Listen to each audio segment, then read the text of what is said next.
Mais même si elles ne sont pas fortement visibilisées, il existe plusieurs avancées par rapport à la prise en charge des violences sexistes et sexuelles, poursuit Fabien Gloat. Sur le terrain, pas mal de choses changent. Formation des policiers, MDR, c'est ça la première chose qu'elle dit, que les choses changent parce qu'il y a les policiers qui sont formés. Ils sont pas formés d'une part et la police, c'est c'est les plus sexistes de tous, quoi, bref. J'ai préparé quelques articles comme d'habitude. Bienvenue à toutes les nouvelles personnes s'il y en a.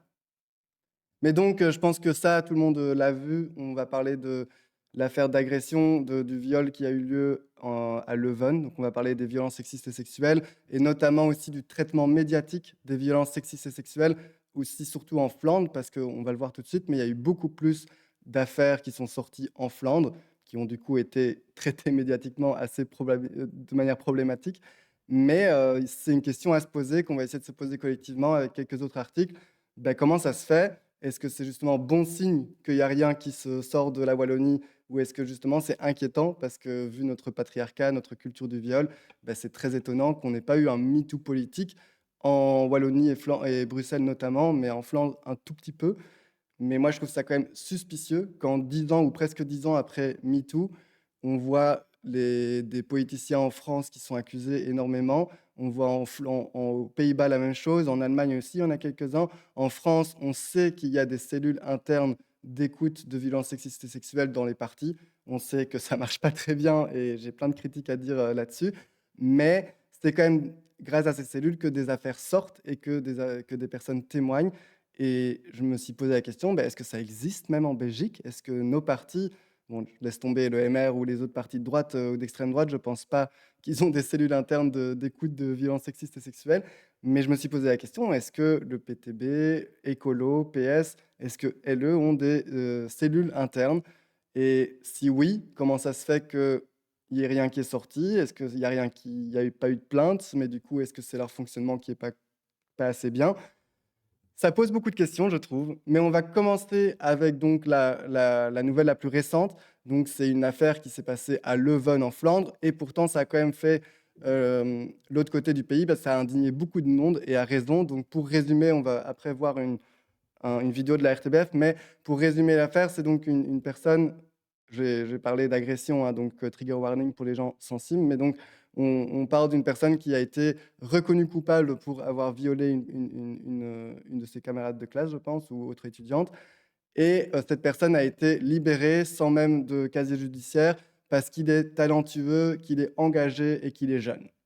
Donc voilà, c'est hyper problématique. Il y a eu un vague d'indignation, totalement à raison. Et il y a eu plusieurs manifestations aussi à Gand, Leuven et Bruxelles, mais on va en parler aussi. Je voulais juste commencer par une vidéo de la RTBF. Donc, il y a eu le focus sur la Flandre. Et après, on va aller plus dans les détails, en général, du traitement médiatique des violences sexistes et sexuelles en Belgique et quel est l'impact aussi que ça a sur le MeToo en Belgique qui est très silencieux, qui n'a pas eu lieu à mes yeux. J'ai regardé plusieurs vidéos de la VRT, ça a été un sujet sur les JT aussi, et c'était vraiment hyper problématique. On va avoir tout un discours d'essayer d'expliquer le jugement et que la colère populaire est un peu exagérée et qu'il faut essayer de comprendre et en fait que le problème, c'est pas le jugement en soi, mais que la justice doit mieux expliquer. Ça, c'est la take de la VRT et ils ont invité plein de juristes qui sont devenus du coup dire que oui, c'est plus compliqué que ça et qu'il faut que les jeunes soient mieux informés parce que les jeunes là crient tout de suite qu'ils sont indignés, que c'est scandaleux, mais ils connaissent pas l'affaire. Voilà, avec tout le côté très paternaliste aussi et infantilisant parce qu'il parle aussi de TikTok, de comment ça a été diffusé sur TikTok ou sur les autres réseaux sociaux et que c'est des influenceuses qui n'y connaissent rien, qui ont parlé de ça. Voilà, c'est tout un discours assez prévisible, mais qui n'est pas inintéressant à analyser et mettre en perspective avec les chiffres, parce qu'il y a assez d'enquêtes et de recherches, de travail d'associations pour montrer que les chiffres sont similaires en France, qu'il y a énormément de viols aussi en Belgique, que la plupart de ces viols se passent dans des milieux intrafamiliaux ou avec des personnes proches. Et donc, avec toutes ces données-là, c'est quand même curieux qu'il n'y ait pas plus de médiatisation ou une médiatisation correcte quand ça sort, mais qu'il n'y ait pas de cellules internes, qu'il n'y ait pas d'affaires qui sortent, qu'il n'y ait pas de libération de la parole. allez, je clarifie clairement, je ne suis pas pour qu'il y ait des agressions sexuelles, genre, au moins, au mieux, ça c'est sûr, mais ça m'étonnerait qu'il y en ait pas. Malheureusement, ça m'étonnerait qu'il y en ait pas.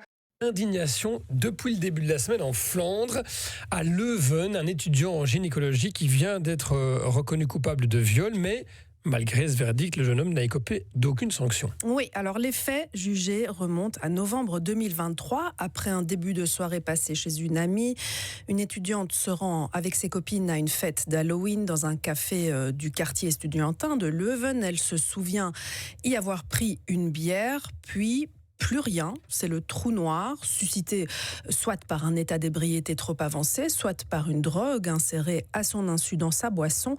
On n'en sait pas plus, l'étudiante non plus d'ailleurs, mais ce dont elle se souvient, c'est de s'être réveillée le lendemain matin, nue, dans le lit d'un étudiant qu'elle ne connaissait pas. Un étudiant nu, lui aussi, qui lui raconte qu'ils ont eu des rapports sexuels sans protection de surcroît. La jeune femme ne se rappelle de rien, elle décide de se rendre dans le centre de prise en charge des violences sexuelles à Louvain. Elle portera ensuite plainte auprès de la police. Petit point parce qu'il y a cette question de elle se souvient de rien. Bon, après, avec l'alcool, tu peux aussi ne pas te souvenir.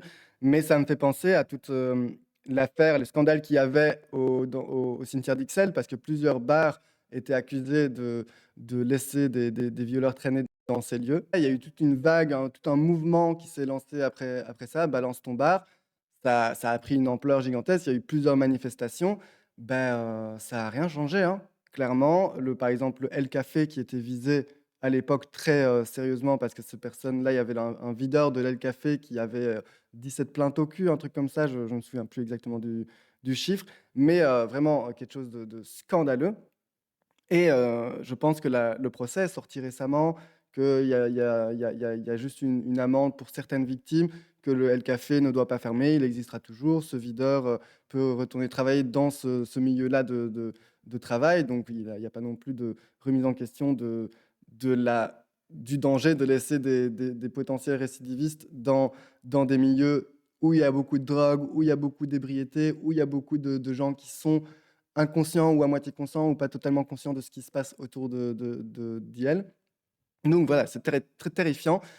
Et on voit aussi, il n'y a rien qui change au niveau des politiques publiques. Il y a très peu d'avancées. Et à l'époque aussi, cette histoire de balance ton bar, il y a eu beaucoup une médiatisation, de ce que je me rappelle, qui était beaucoup une médiatisation de venir, attention à la diffamation. Oui, il y a eu ces problèmes-là au El Café, mais c'est pas pour ça qu'il faut faire de la diffamation. Il y avait aussi, je pense, quelques personnes qui avaient détruit le El Café ou balancé quelques briques vers leurs fenêtres. Et ça a été beaucoup amplifié dans les médias. Regardez, c'est scandaleux, laissez la justice faire. Ben voilà, quand on laisse la justice faire, elle est classiste, elle est raciste, elle est sexiste. Donc bon, parfois il faut prendre des choses en main et mettre une énorme pression. Et voilà. Mais revenons donc à cette affaire. Et durant l'enquête, le prévenu déclare ne pas avoir compris que le rapport sexuel n'était pas consenti. Il affirme que la jeune femme l'aurait embrassé durant la soirée et qu'une fois chez lui, il lui aurait demandé à plusieurs reprises si elle était consentante et il en aurait donc conclu que oui. Ça, c'est intéressant aussi parce qu'on parle d'une personne, du coup, qui ne comprend pas où est sa faute. Parce que si il ne comprend pas que sous l'état d'ébriété, sous l'inconscience partielle ou totale, une personne ne peut pas consentir. Même si elle consent verbalement ou à toi, c'est beaucoup plus facile de mettre une pression sur une personne qui est en état d'ébriété ou à moitié inconsciente. C'est beaucoup plus facile de ne pas reconnaître de ne pas pouvoir repousser, la personne ne peut pas repousser, la personne ne peut pas aussi bien reformuler ses mots et peut-être encore plus facilement sidérer.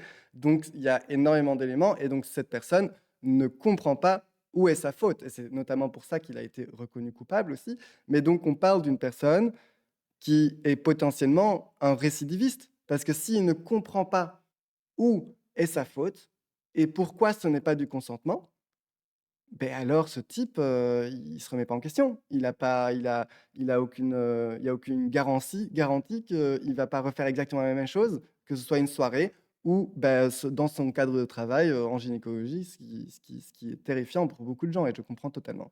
Le procureur a donc requis 3 ans de prison avec sursis, alors qu'on note il aurait pu en demander 10. Le verdict est finalement tombé. L'étudiant en gynécologie a été reconnu coupable de viol et d'agression sexuelle, mais à la surprise générale, le juge lui a accordé une suspension de peine, ce qui signifie que son casier judiciaire restera vierge. L'étudiant devra uniquement dédommager sa victime à hauteur de 3 800 € et s'il commet de nouveaux délits lors des 5 prochaines années, il se verra alors infliger une peine pour ce viol également. Bon. Mais donc là, ce qu'elle dit, c'est que déjà, d'une part, cette personne peut continuer à être gynécologue, mais d'autre part, on va attendre qu'il y ait un deuxième cas de viol pour vraiment à condamner cette personne à une peine de non-travail ou de prison si on est dans ce système-ci, même si je ne suis pas pour. On va attendre une prochaine fois. Mais c'est absurde comme raisonnement. Donc, on oublie totalement la potentielle victime, du coup. On s'en fout qu'il y ait une deuxième victime, mais à ce moment-là, quand même, on va interagir, mais il y aura quand même une deuxième victime. Ben, genre, c'est aberrant. Mais le juge a choisi d'également tenir compte d'autres éléments. L'inculpé est encore jeune et sans antécédents. Il est talentueux, selon le juge, et engagé sur le plan professionnel et privé. Le déclarer coupable sans le punir permet donc, toujours selon le juge, de lui faire sentir sa culpabilité, d'éviter ainsi qu'il ne récidive sans pour autant perturber sa réintégration sociale. Et c'est pour ça aussi que je parlais de justice classiste, justice raciste. Bon, là, on ne parle pas d'une personne racisée, mais en soi, on va parler tantôt d'autres cas. Mais ici, clairement, on parle il a été gracié, c'est pas le bon mot, il a été libéré ou pas de casier judiciaire parce qu'il est talentueux et engagé et jeune. Le jeune, c'est quoi cet argument? C'est quoi ça? C'est de l'agisme? Quoi, s'il serait vieux, ça serait plus grave?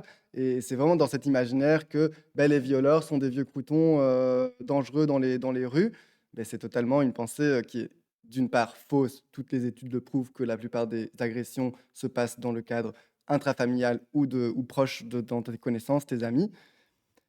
Et du coup, là, c'est totalement un élément de langage absurde. Le talentueux et c'est quoi engagé? Engagé dans quoi? Déjà, on ne sait pas, mais ça ne veut rien dire. Moi, je suis dans des collectifs militants. J'ai vu des personnes qui se disent féministes et qui connaissent tout sur le féminisme, la théorie, qui sont à chaque manif féministe, mais pourtant qui sont des agresseurs. Et quand ils sont accusés, ou même quand c'est juste leurs potes qui sont accusés, ils vont défendre leurs potes, ils vont se défendre eux-mêmes, ils vont pas se remettre en question, ils vont pas comprendre, tandis que c'est des gens qui sont soi-disant totalement dans toute la connaissance de la théorie du féminisme. Mais voilà. Il y avait un autre truc, mais je sais plus ce que je voulais dire. Comment a réagi la victime face à ce verdict? Eh bien, de façon mitigée. D'un côté, elle s'est d'abord dit soulagée d'avoir été crue par le juge et d'avoir obtenu gain de cause suite à cette condamnation. Mais elle aurait d'autre part espéré que les délits soient inscrits dans le casier judiciaire de l'étudiant et que ce dernier ne puisse dès lors plus devenir médecin.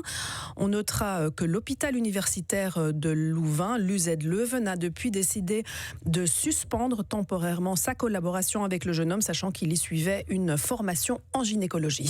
Ouais, Mais là aussi, je trouve ça intéressant qu'il parle au moins un peu de la victime, contrairement à la Flandre, parce que quand je regardais les émissions flamandes, c'était vraiment juste, on va expliquer le jugement et pas du tout parler de la victime en soi, sauf si c'est pour décrire les faits, parce que ça a un petit côté sensationnaliste. Bref, terrifiant. Mais du coup, là, ce qui est intéressant, c'est que la parole de la victime est importante. Quand on est dans des groupes militants et qu'on traite souvent ces questions de violences sexistes ou sexuelles, quand la personne a quand même une petite volonté de se remettre en question, souvent ce qu'on fait, c'est souvent on écoute d'abord la victime. C'est la victime qui d'abord nous dit déjà si c'est quelque chose qui la met à l'aise, quelque chose qui lui va, qu'est-ce qu'elle veut, qu'est-ce qu'elle demande, quels sont les outils qu'on veut qu'on met en place. Et le plus important, du coup, toujours, c'est la victime. Et tout le cadrage, c'est attention, ce pauvre homme, on va penser à sa carrière, on va penser à son talent, on ne va pas le diffamer sur les réseaux sociaux, attention, c'est scandaleux. Tandis qu'on ne pense pas à la victime qui, du coup, est brisée psychologiquement. C'est ça que ça fait, une agression ou un viol. C'est quelque chose qui est traumatisant. Donc, venir que parler de talent, de l'engagement de la victime, je trouve ça hyper problématique. Mais après, là-dessus, ce que j'ai quand même envie de dire avant de continuer, ben, ça me fait penser à cette photo que j'avais vue. Cette photo, on voit ici des pulls. Je ne sais pas qui a fait ces pulls, mais il y a écrit What about her talent? Donc, et quoi de son talent? Donc, il parle de la victime, est-ce qu'elle n'a pas de talent et tout ça.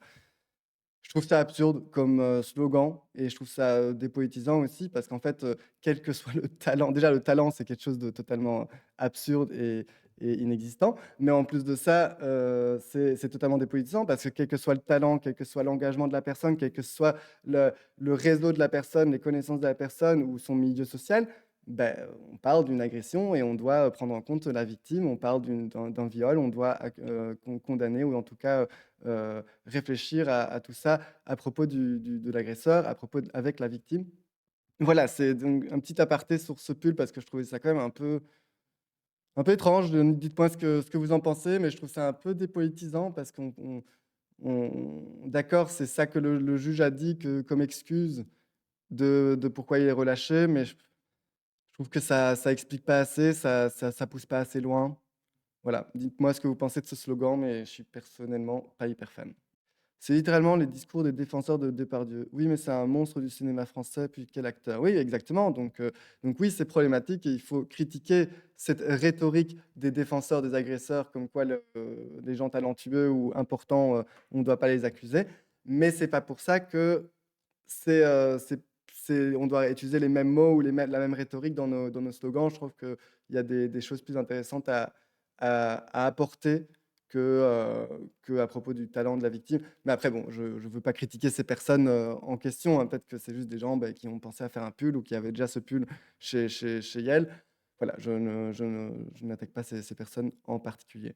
Lisbeth Stevens, professeure en droit sexuel à la KU Leuven, le confirme. La justice est obligée d'examiner les dossiers au cas par cas. Au micro de la VRT, elle explique qu'on a souvent des idées très classiques sur les auteurs de violences sexuelles. On pense qu'il s'agit, selon elle, de monstres qui sortent de leur buisson la nuit pour violer leurs victimes, alors que, d'après l'experte, eh bien, la réalité est bien plus diverse et nuancée. La façon de juger et de sanctionner. Alors, je suis totalement d'accord avec ce que l'experte disait, que bah oui, ce ne sont pas des monstres, mais je trouve ça quand même intéressant le cadrage et ça me pose question quand même. En fait, ce cadrage de l'experte dit ou toujours au conditionnel, ce ne serait pas des monstres et des choses comme ça. Je trouve ça quand même un peu minimisant et en fait, on parle de faits sociologiques, d'études qui ont été faites. C'est pas une experte qui dit ça. Non, c'est des études sociologiques qui disent ça et plutôt que dire, «Ah, une experte de la KU Leuven a dit ça», non, en tant que journaliste, tu devrais dire, bah, «Selon telle étude sociologique, c'est pas des monstres et c'est des gens dans les familles proches ou dans les amis proches ou dans des milieux de travail» et plutôt que venir dire, bah, il y a une experte, là un peu radicale là qui dit ça. Voilà, je pose ça là, je ne sais pas si c'est ma perception qui est un peu trop critique, mais je trouve que ce conditionnel minimise un peu, la réalité sociologique.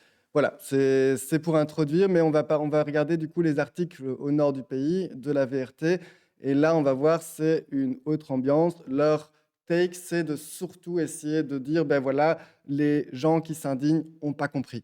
Les gens qui s'indignent n'ont pas compris le jugement, il faut mieux leur expliquer. Voilà, on le voit ici avec cet article. Les tribunaux doivent mieux communiquer, comme cela se fait aux Pays-Bas. Des magistrats écrivent une lettre ouverte après l'affaire de viol à Louvain. Donc on voit vraiment un cadrage où on va essayer de dire c'est pas la justice qui a un problème, c'est pas le violeur qui est le problème, c'est qu'on n'a pas compris. Que ces jeunes qui parlent sur TikTok ou sur les réseaux sociaux, en fait, ils n'ont pas compris, c'était affaire de justice. Et en fait, la justice devrait mieux communiquer quand même, la justice devrait faire un meilleur travail. Et par exemple, notamment au JT, le soir de la mobilisation à Leuven et Gand, il y avait je sais pas si c'était une avocate ou une experte en droit qui était invitée pour venir dire que oui, il faut que la justice se remette en question, mais sur comment communiquer, comment mieux faire de l'explication et comment être mieux pédagogue. Ça, je suis d'accord qu'il faut être pédagogue au plus, mais il y a un problème de fond quand même, il y a un gros problème de fond. Donc voilà, donc ça c'est le cadrage de la VRT. Et en fait, ça m'a posé beaucoup de questions, hein. J'ai pas envie d'aller trop en détail à propos de cette affaire-ci, ça a beaucoup tourné, je pense que tout le monde est au courant. Voilà, un dernier point que je voulais aborder avant de parler des affaires plus anciennes. Je voulais parler de Acid, qui est un YouTuber. C'est le plus grand YouTuber néerlandophone flamand et donc il a énormément de vues et parle un peu de tout et n'importe quoi, hein, ou fait du gaming et des choses comme ça. Et Acid, en fait, c'est quelqu'un peut-être que vous connaissez parce que Acid est notamment la personne qui a donné les noms des meurtriers de Sandadia. Donc Sandadia, étudiant noir qui a été tué pendant un baptême par des étudiants d'un club élitiste ultra bourgeois qui ont tué donc le seul noir de leur groupe. Et donc Sandadi avait donné le nom de ces personnes parce qu'il disait bah, c'est des futurs avocats, c'est des futurs chefs d'entreprise, donc j'ai envie que ça se sache. Et il s'était fait condamner et il a eu des peines plus lourdes que les meurtriers de Sandadia. Et du coup, maintenant, Acid revient et est doublement dans la merde parce qu'il a du coup été une des premières personnes qui a donné le nom de Ruben van Stiphout, donc le violeur de Leuven. Et donc Acid fait de la récidive, donc risque beaucoup. Et ça serait vraiment scandaleux. Même, je pense, dans la loi, vu qu'on parle de récidive après condamnation, est très rapide, hein, parce que c'était il y a 2 ans ou 1 an qu'il a été condamné ou que la fin du procès a abouti. Et du coup, ben, on parle d'une récidive très rapide, donc il pourrait même risquer de la prison ou en tout cas un bracelet électronique. Et ça serait vraiment scandaleux et indignant si le youtubeur qui a juste donné le nom du violeur soit inculpé de plus que le violeur en question qui n'a pas de casier judiciaire, tu vois. Donc ça, c'est scandaleux. Donc ça, c'est quelque chose qui suscite aussi l'indignation et chouette que Acid ait dit son nom et full soutien à Acid s'il a des problèmes judiciaires, mais il en risque du coup. Et c'est pour ça qu'il y a aussi une vague de soutien à Acid. Il y a eu une vague de dire le nom de Ruben van Stiphout pour dire que bah, il faut qu'il y ait plusieurs personnes qui disent son nom pour que Acid ne soit pas le seul à diffamer. Mais voilà, vu que c'est le premier et vu son importance dans le YouTube game, bah, il risque vraiment gros, quoi. Voilà. Donc c'est très triste et on va continuer, on va le soutenir de ouf. Il y a juste un truc que je voulais dire, mais c'est juste pour diffuser l'info. C'est donc il y a eu des mobilisations à Leuven et Gand et Bruxelles aussi à l'ULB, donc trop cool. En soi, c'est très chouette qu'il y ait une énergie pour exprimer la rage et l'indignation. Mais j'aimerais bien quand même noter que bah, je trouve ça dommage que ça soit juste le Comac qui s'en est pas accaparé et qui sont les seuls à mobiliser. Donc je suis très contente que le Comac en soi mobilise à propos de ces questions-là.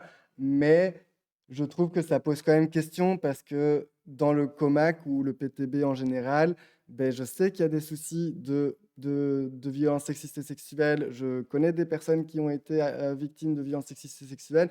Et du coup, je trouve qu'il y a un peu un deux poids deux mesures de oui, ils sont les premiers à sauter sur l'affaire aussi parce qu'il y a eu beaucoup de vent sur les réseaux sociaux et très cool qu'ils organisent une manif, mais il n'y a aucune remise en question dans leur milieu, dans leur parti.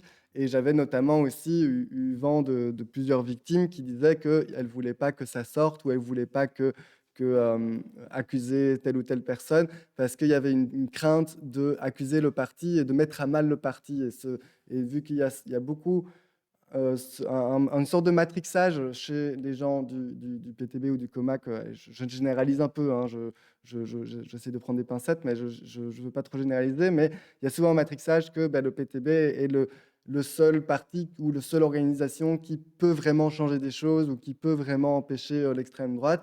Et du coup, quand tu es avec cette pensée-là, bien sûr que tu ne veux pas faire du mal au seul parti qui défend les femmes, les racisés ou le pouvoir d'achat ou je ne sais quoi.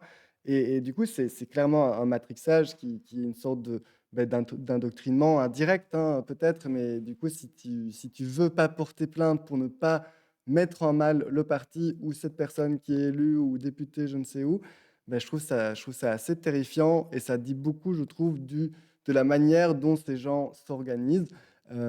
Voilà, je redis que c'est trop cool qu'il y ait du coup une initiative des étudiantes du COMAC pour faire une manifestation dans les 3 villes là. Donc ça, c'est super chouette et c'est important.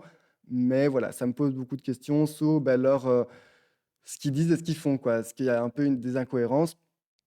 Donc voilà, je trouve ça important de pointer ça pour qu'il n'y ait pas une impunité non plus là-dedans ou une parole brisée là-dedans. Et ça me pose beaucoup de questions aussi sur, comme je disais dans l'introduction, je me pose la question de est-ce qu'il y a des cellules internes d'écoute à propos des violences sexistes et sexuelles dans nos partis en Belgique. Je sais que ça existe en France, il y a eu beaucoup d'affaires qui sont sorties en France, il y a beaucoup de problématiques avec ça, hein, et ça, c'est pas fonctionnel, ça marche pas vraiment, et il y a énormément de choses à critiquer. Mais au moins, grâce à ces cellules d'internes d'écoute dans les partis Écologie, Europe Les Verts ou la France Insoumise ou au PS, je ne sais pas si ça existe, mais au moins ça existe et il y a des affaires qui peuvent sortir, des personnes peuvent prendre la parole, il y a une libération de la parole qui est possible à travers ces choses-là. Et je me demande, est-ce que ça existe au sein du PTB? Est-ce que ça existe au sein d'Écolo ou PS?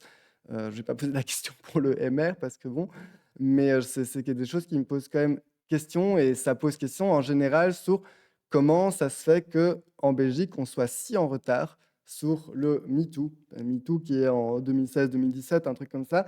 Et en 10 ans presque, on a très peu d'affaires en tête ou très peu de médiatisation de ces questions-là et du coup très peu de remise en question ou de débat sociétal à propos de ça. Je pense que c'est très important qu'on connaisse ces affaires pour pouvoir en parler, que ce soit des questionnements dans la société, que du coup il y ait une remise en question qui soit possible d'une part, et d'autre part une parole qui se libère. Mais voilà, je voulais donc revenir sur ce questionnement de est-ce qu'il y a un MeToo en Belgique? Pourquoi est-ce que c'est pas plus politisé, plus actualisé, plus discuté dans la société? Ou est-ce qu'il n'y en a pas? Et alors, est-ce que c'est parce qu'il n'y a pas d'agression? Et alors, je serais tant mieux, je serais la première personne à dire que c'est trop bien s'il n'y a pas d'agression en Belgique. Mais vu la culture du viol, vu le patriarcat, vu notre société hiérarchisée, ça serait totalement absurde de dire qu'il n'y a pas d'agression ou de violence sexiste et sexuelle en Belgique. En plus, les chiffres le contredisent parce qu'il y a quand même les chiffres encore de la police, hein, même si on sait très bien que très peu de gens vont porter plainte. Mais même là, si on prend juste les quelques chiffres de la police, c'est déjà dramatique. Mais du coup, ça pose quand même question des gens au pouvoir. Parce que quand des affaires sortent, souvent, c'est des gens au pouvoir et parce que c'est des gens qui ont des responsabilités. Donc, ça pose beaucoup de questions de leur responsabilité et leur place dans quel que soit le milieu, hein, que ce soit le cinéma, la politique. Et donc, ça pose quand même question de qu'est-ce qui fait qu'il n'y ait pas eu un MeToo belge, MeToo politique, quel que soit. Et voilà, on va essayer de voir avec quelques exemples d'affaires dans le passé, et notamment en Flandre, parce qu'en fait, il y a eu beaucoup plus d'affaires qui sont sorties de personnalités connues en Flandre qu'en Wallonie. Et puis, on va lire cette vieille article que j'ai trouvé, je pense que c'était de quand? C'était 2022, mais c'est plus sur leur site, c'est du vif. Et j'ai trouvé avec Wayback Machine. Et du coup, là, il parle de pourquoi il n'y a pas un MeToo belge. Et je trouve qu'il y a des éléments intéressants, mais il y a un cadrage qui est hyper problématique. Et on va lire la moitié de cet article pour un peu critiquer ce truc-là, parce que c'était totalement le même discours qui est encore actuellement aujourd'hui. On prend par exemple l'exemple de Bart Pauw. Je ne sais pas si c'est quelqu'un que vous connaissez. C'est un acteur flamand. Ça m'intéresse de savoir si vous connaissez en fait Bart Pauw. N'hésitez pas à me dire. C'est un acteur flamand, donc c'est vraiment l'acteur le plus connu de Flandre pendant tout un temps. Il y avait même eu une télé-réalité à propos de sa famille, tellement il était populaire. Donc c'est vraiment un type qui pèse. Et du coup, il y a 7 ans, il y a eu un procès parce qu'il a été accusé par 5 ou 6 femmes d'agression sexuelle. Non, c'est 5 femmes et une d'harcèlement par message. Et du coup, il s'est pris un procès et il a eu des amendes et il a eu, je pense, 6 mois de bracelet électronique. Voilà. Et du coup, à l'époque, déjà, il y avait vraiment une médiatisation qui était terrifiante. On parle d'il y a 7 ans, donc c'était juste après la période MeToo. Et à ce moment-là, il ressemble à Jean Reno. Ouais, ouais, vite fait, ok, ouais. Ouais, non, je vois, d'accord. Bref, mais du coup, à ce moment-là, il y a 7 ans, donc on parle de quelques années seulement après les affaires MeToo aux États-Unis et en France. Quelques années après, Bart Pauw est accusé et il y a eu énormément de défense envers Bart Pauw. La VRT donnait la parole à d'autres acteurs ou actrices qui défendaient Bart Pauw, qui avaient travaillé avec Bart Pauw, qui n'avaient pas été agressés, des choses comme ça. Donc vraiment, la manière dont c'est médiatisé, c'est on donne la parole toujours aux agresseurs, à la défense des agresseurs, et on va jamais écouter les victimes, on va jamais prendre en compte la violence que c'est, qu'on jamais expliqué la violence que c'est qu'un viol, parce qu'on ne parle pas seulement d'une quel que soit le truc, mais à quelque chose de non consenti. On parle aussi d'une violence psychologique. On parle parfois de traumatisme pour certaines personnes qui peuvent durer sur des années et des années. Et notamment, pour reprendre l'affaire dont on a parlé la semaine passée, donc c'était un politicologue de l'université de Gand, donc un politicologue très important parce qu'il était très médiatisé et très visible. Il était un peu chroniqueur dans différents médias. Et ce politicologue a été accusé de violences sexistes et sexuelles dans un livre que l'autrice a mis 14 ans après les faits à écrire. Donc ça veut dire que pendant 14 ans, cette personne est restée avec ces agressions en tête, qu'elle était traumatisée par ça, qu'elle était tellement traumatisée qu'elle a dû en faire un livre, mais ça a pris 14 ans avant qu'elle puisse sortir ce livre. Donc on voit vraiment que c'est une violence psychologique. Donc juste parler oui, il y a eu ce viol, et oui, puis on parle de la défense de l'agresseur, c'est totalement problématique. Et c'était notamment ce qui était fait avec Bart Pau, et là encore plus, parce que là, il y avait des personnalités publiques qui prenaient la parole aussi pour le défendre ou pour l'accuser. Donc, c'était vraiment un combat qui était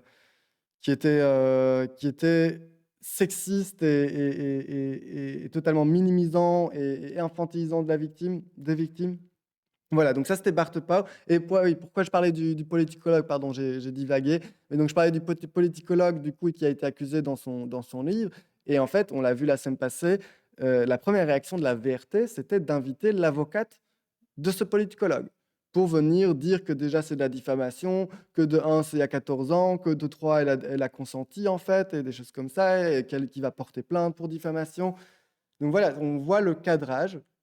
Et quand tu vois ça, bah, bien sûr qu'il n'y a pas de libération de la parole en Belgique. Bien sûr qu'on n'a pas eu de MeToo politique ou de MeToo général en Belgique, parce que les médias ne sont pas prêts. Nos médias, que ce soit publics ou privés, ne sont pas prêts pour parler de violences sexistes et sexuelles. Et ça me fait repenser à Balance ton bar, ce mouvement qu'il y avait suite aux agressions dans le cimetière d'Ixelles à Bruxelles. Il y a eu un énorme mouvement. Il y a eu beaucoup de volonté de proposer des solutions, de proposer des mises en place dans les lieux de fête à Bruxelles, mais rien de tout ça n'a été implémenté par la ville ou soutenu ou donné des finances pour mettre ça en place. Donc on voit vraiment qu'il y a une involonté politique de faire bouger les choses d'une part, et d'autre part aussi qu'il y a une complicité des médias, des autres politiciens avec les agresseurs, de venir expliquer, les défendre au pire, ou au mieux expliquer pourquoi il ne faut quand même pas empêcher quelqu'un de devenir gynécologue, quoi. Mais genre, le niveau de manque de remise en question qui est là de la part de nos services publics, c'est vraiment effrayant. Et en fait, ça me fait penser aussi, je pense qu'une des raisons aussi pourquoi on n'a pas eu de MeToo, en fait, il y a peut-être un truc plus évident, mais c'est parce qu'on n'a pas de Mediapart, on n'a pas de médium indépendant qui est un peu gros, parce qu'on a Apache, hein, j'en parle souvent, Apache, médium néerlandophone, mais qui sont tout petits. Ils n'ont pas beaucoup de financement et qui sont spécialisés sur l'antifascisme et sur l'économie. Donc bon, peut-être c'est tant mieux qu'ils ne parlent pas de violences sexistes et sexuelles, mais donc on n'a pas de médium comme Mediapart, par exemple, qui fait des enquêtes, qui va organiser des libérations de la parole, qui va donner la parole, qui va médiatiser la parole de ces gens. Donc on voit vraiment l'importance qu'on a d'avoir des médiums indépendants, de soutenir les médias indépendants, et que c'est seulement avec les médias indépendants que ce genre d'affaires vont pouvoir sortir, que les victimes vont enfin avoir la parole, que ce soit flouté ou pas, que la personne veuille parler ou pas, au moins qu'il y ait une écoute de son vécu, de ses besoins, de ses critiques. Et qu'il y ait des gens qui parlent, ça fait parfois un effet boule de neige. Donc c'est vraiment triste qu'on n'ait pas plus de médias indépendants en Belgique, et ça, c'est vraiment quelque chose qu'il faudrait pousser. Donc, si vous pouvez, soutenez Apache, parce que pour l'instant, c'est les seuls, mais bon, c'est pas eux qui vont sortir des affaires de violences sexistes et sexuelles ou donner la parole, parce que je pense pas que c'est leur spécialité. Ça s'appelle le patriarcat, oui, oui, clairement. Il se serre les coudes pour être poli, oui, bien sûr. Et côté francophone, c'est encore pire niveau médias. Bah oui, et côté francophone, c'est quand même étonnant qu'il y ait rien du tout. Parce qu'en Flandre, il y a eu Bart Pauw, il y a eu ce politicologue, il y a eu du coup maintenant l'affaire de Leuven, il y a eu même Yann Fabre, qui est un artiste connu, peut-être que vous connaissez cette personne, qui a aussi été accusé et je pense qu'il y a un procès qui est en cours. Donc il y a plusieurs affaires quand même qui sont sorties en Flandre. Donc disons qu'en Flandre, il y a eu un petit MeToo et ou que ça se met lentement en marche, mais qu'il y a quand même peut-être ça. Mais avec le discours des médias, ça vient freiner tout ça. Mais en Wallonie, il n'y a que dalle. Et ça, je trouve ça quand même étonnant. Et pour une fois, il y a quelque chose de positif en Flandre, qu'il y a beaucoup plus de libération de la parole, et même c'est minime. Comme trop souvent, médiatique, on est trop dépendant de la France. Oui, oui, bien sûr, ça joue énormément parce que même au niveau des médias indépendants, il y a beaucoup de Belges qui soutiennent aussi Mediapart ou Blast ou d'autres s'il y en a. Et donc, tu n'as peut-être pas la place de soutenir Apache ou tu n'as pas la place de soutenir un petit truc qui se lance ou juste vu qu'on a tellement l'habitude de regarder ce qui se passe en France, ben, peut-être qu'il y a eu des tentatives de médiums indépendants, mais on ne les a pas captés, on n'a pas fait gaffe ou on n'y a pas prêté assez attention. C'est beaucoup de questionnements. C'est une question qui était revenue au, au CODAS samedi. J'étais invité dans un café pour venir parler. Je ne sais pas s'il y a des gens qui étaient là ce soir-là. Donc, merci si vous étiez là, c'était trop chouette.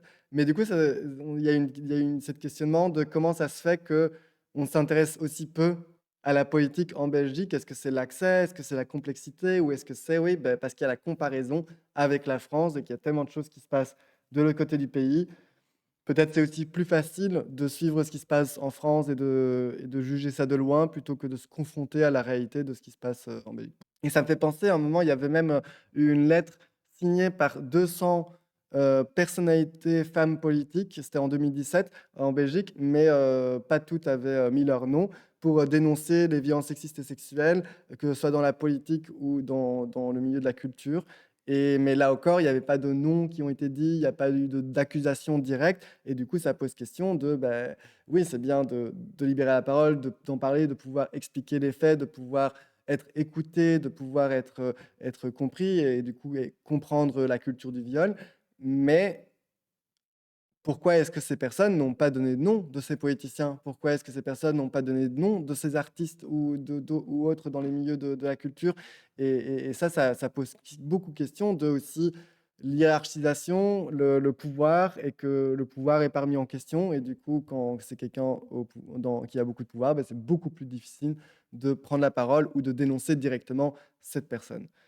Puis la Flandre aussi, où le chorégraphe Jean Fabre avait été accusé en 2018 de comportements inappropriés par 20 collaborateurs et collaboratrices. Chantage sexuel, intimidation, remarques sexistes, humiliation. Une enquête a été ouverte par l'auditoriat du travail d'Anvers. Puis il y a aussi le procès de Bart Pauw, dont je vous parlais là tantôt, producteur et ex-animateur vedette de la VRT. Se tiendra, donc ça c'est passé, le procès. Et aussi d'ailleurs, Bart Pauw, ce que j'ai pas dit, c'est qu'il fait son comeback. Super, hein, on est contente. Donc Bart Pauw, condamné pour agression sexuelle et harcèlement. Il est où? Je l'ai perdu. Voilà, celui-là. Fait son comeback dans une nouvelle émission qui va bientôt sortir. Super, super quoi. Ça marche bien de faire. Ça marche clairement de faire tomber. Ils sont bien tombés, apparemment, tous ces gens. Mais bref. Mais non, rien en Wallonie, ou si peu en Belgique francophone. Le mouvement MeToo s'est faufilé jusqu'aux coulisses des Tanneurs, le théâtre bruxellois, qui était jusqu'en 2017 dirigé par le metteur en scène David Strosberg, écarté à la suite de témoignages d'anciennes collaboratrices et comédiennes. Harcèlement moral, pression, communication déplacée. Si le tribunal de travail de Bruxelles a finalement reconnu une attitude non angélique vis-à-vis du personnel, il a jugé que son licenciement avait été abusif. Ouais. La faute aux médias. À part ça, pas un élu, pas un puissant, pas un dirigeant, pas un riche, pas une célébrité n'a été dénoncé. Peut-être qu'il n'y a pas de port dans les autres sphères de la Fédération Wallonie-Bruxelles. Peut-être que dans le sud du pays, contrairement à partout ailleurs, le pouvoir n'est pas une dimension importante dans la dynamique de violence sexuelle, comme explique Fabienne Glowat, docteur en psychologie et professeure à l'ULiège. C'est pas parce qu'il n'y a pas de libération de la parole que tu peux déclarer qu'en Wallonie, peut-être que la dimension du pouvoir n'est pas importante dans les dynamiques de violence sexiste et sexuelle, quoi. c'est un peu une conclusion hasardeuse et un peu rapide, je trouve.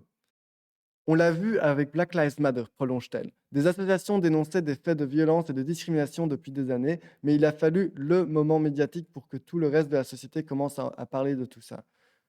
Pour MeToo, c'est pareil. Le monde associatif effectue un travail de fourmi depuis des années, mais on n'a pas eu ce moment médiatique en Belgique francophone, qui braque les projecteurs et permet de mobiliser plus largement. Et ça aussi, ben là encore, on ne peut pas expliquer le manque de libération de parole par juste qu'il n'y a pas eu de moment médiatique ou que ça n'a pas fait scandale en soi. C'est des choses qui devraient, en fait, c'est les médias qui devraient faire scandale quand il y a une association qui fait des rapports ou qui fait des études à propos des violences sexistes et sexuelles, même s'il n'y a pas une accusation précise ou une condamnation précise. Ben, en fait, c'est les médias qui devraient en faire des sujets de société. S'il y a des associations féministes qui font des études sur les VSS ou qui sortent des rapports ou des textes sur les violences sexistes et sexuelles, quel que soit le milieu, quoi. Oui, et clairement, oui, bien dit, féminicide, il y a une omerta aussi clairement là-dessus. Déjà, ça a mis beaucoup plus de temps qu'en France, et même bon, en France, on n'y est pas encore, mais on a un peu rattrapé là-dessus, mais ça a mis beaucoup de temps avant que le mot féminicide soit accepté dans les médias belges, et que et même il n'est utilisé pas à chaque fois du coup, mais que parfois ou de temps en temps quand même il est utilisé, mais ça a été vraiment un long travail. Mais pour le reste, c'est des exceptions. C'est une exception par 6 mois qu'on parle d'un féminicide, tandis que les chiffres sont gigantesques. Je me suis pas rappelé des chiffres, mais je sais plus, mais il y a énormément de féminicides en Belgique aussi, et on n'en parle pas. Il y a par exemple, je pense qu'il y a même un Féminicide Watch ou un site qui reprend les féminicides. Je sais plus comment s'appelle ce site, mais ça me dit quelque chose. Je pense qu'il y a un site qui reprend la liste ou le chiffrage des féminicides chaque année. Voilà, je sais plus comment il s'appelle. Si quelqu'un a la ref, n'hésitez pas à dire. Mais voilà, donc c'est jamais des sujets, et c'est justement aux médias, au service public de visibiliser le travail ou les textes des associations, quoi.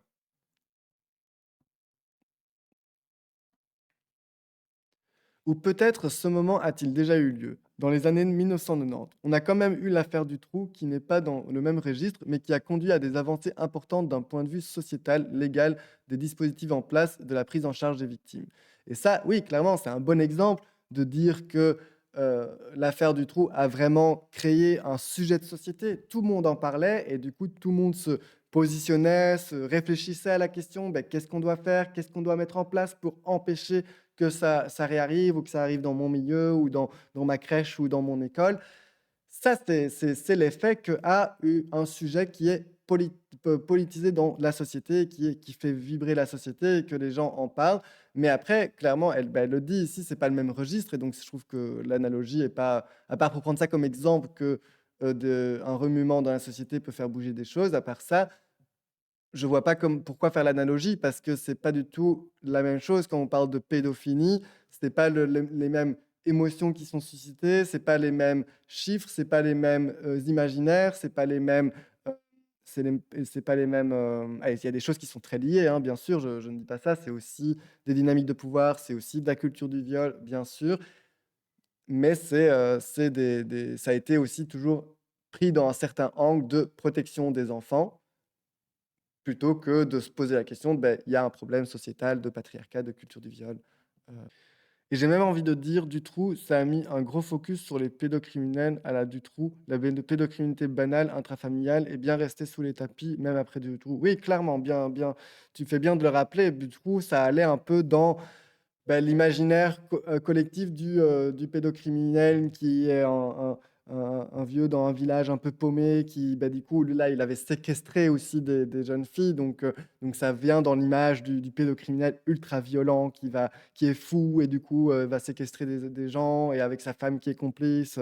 Tandis que, bah, tu fais bien de le rappeler, il y a énormément et même plus de pédocriminalité dans les cercles proches. C'est comme le reste des violences sexistes et sexuelles, c'est des cas qui se passent souvent avec des gens en qui on a confiance et ou des gens qui ont un pouvoir sur nous, que ce soit des parents, des grands frères, des grandes sœurs ou des politiciens ou des chefs de cabinet, des chefs d'entreprise ou des politicologues, des professeurs.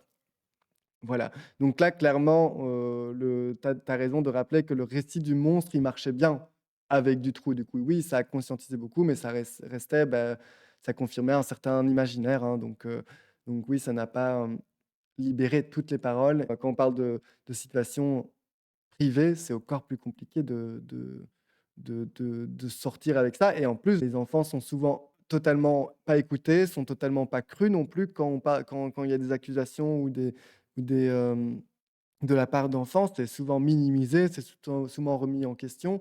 Donc on n'écoute pas les enfants, on infantilise les enfants, on les voit comme des choses fragiles qui ne savent pas bien réfléchir et que du coup, il faut des adultes qui prennent des décisions ou la parole à leur place. Tandis que, certains enfants savent parfaitement formuler que c'est telle ou telle personne leur a fait du mal. Les enfants ne sont pas, aussi bêtes ou incapables qu'on imagine souvent dans notre société. Donc ça, c'est aussi tout un énorme problème, quoi. Et là encore, la responsabilité des médias, elle est là. S'il y a eu des recherches sur l'inceste en Belgique depuis 1987, mais c'est seulement récemment et encore que c'est un sujet qui est traité, que c'est un sujet qui sort dans les médias de temps en temps, et encore seulement s'il y a une victime qui a porter plainte et pas seulement en parler.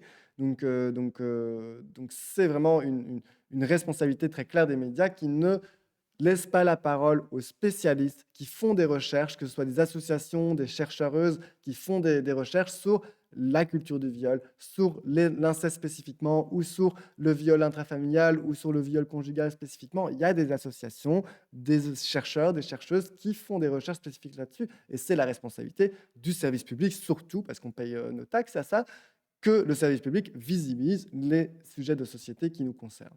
Mais même si elles ne sont pas fortement visibilisées, il existe plusieurs avancées par rapport à la prise en charge des violences sexistes et sexuelles, poursuit Fabien Gloat. Sur le terrain, pas mal de choses changent. Formation des policiers, MDR, c'est ça la première chose qu'elle dit, que les choses changent parce qu'il y a les policiers qui sont formés. Ils ne sont pas formés d'une part, et la police, c'est les plus sexistes de tous, quoi. Bref, pardon, ça m'a fait rire. Mais après, ce qu'elle dit ici sur le vedettariat restreint en Belgique, c'est pas inintéressant. Quand on compare à la Flandre, surtout en Flandre, il y a beaucoup de stars, vraiment de stars qui sont mis en avant constamment. Il y a beaucoup de magazines People et il n'y a pas du tout de focus sur les Pays-Bas ou sur la France. Donc, il y a vraiment les magazines People sont focalisés sur les stars flamandes, quoi. Et du coup, il y a notamment une expression qui s'appelle Bekende Vlaming, donc flamand connu, BV. Et c'est une expression qui désigne quelqu'un comme une personnalité connue en Flandre. Et ça peut autant être des acteurs que des régisseurs, que des chanteurs, que des chanteuses ou que des politiciens. Par exemple, Bart de Wever, c'est une bête médiatique, c'est un BV, c'est un Bekende Vlaming. Et il a notamment participé à plusieurs émissions, même de divertissement, hein, pas forcément politique, notamment de Slimste Mens, qui est une émission très populaire en Flandre. Et Bart de Wever a participé plusieurs fois à ces émissions. Donc ce sont des Bekende Vlaming. Donc c'est réel qu'il y a beaucoup plus de vedettariat en Flandre qu'en Wallonie, mais ça n'explique pas tout. Et en plus, il y a des vedettes, et en fait, on s'en fout de si c'est des vedettes ou pas. S'il y a un ministre ou un député qui cause, les médias doivent en parler, même si c'est pas une star ou que même pas tout le monde connaît ce député ou connaît cet acteur ou ce metteur en scène. C'est important que les médias viennent visibiliser et que c'est pas seulement une question de vedettariat. Donc voilà, on voit je trouve, les limites de cet article et certains éléments de langage qui restent quand même. Voilà, on va pas lire la suite parce que c'était pas super intéressant. Ça parlait des nombres de viols. Bon, les chiffres sont plus corrects parce que c'est un article qui date de début 2022. Donc on va pas lire la suite, mais voilà, moi ça me pose beaucoup de questions et j'essaierai de faire ça pour la prochaine fois, d'essayer de faire une petite analyse ou recherche pour voir s'il y a des cellules internes dans les partis. Est-ce que c'est des choses qui ont été abordées? Comment est-ce que les partis traitent s'il y en a eu des cas d'accusation de violence sexiste ou sexuelle? Je trouve ça quand même assez intéressant. Voilà. Voilà pour le premier sujet. Ah, on a quand même discuté pendant 1 heure de ça. Mais voilà, c'était intéressant de revenir là-dessus quand même, je trouvais.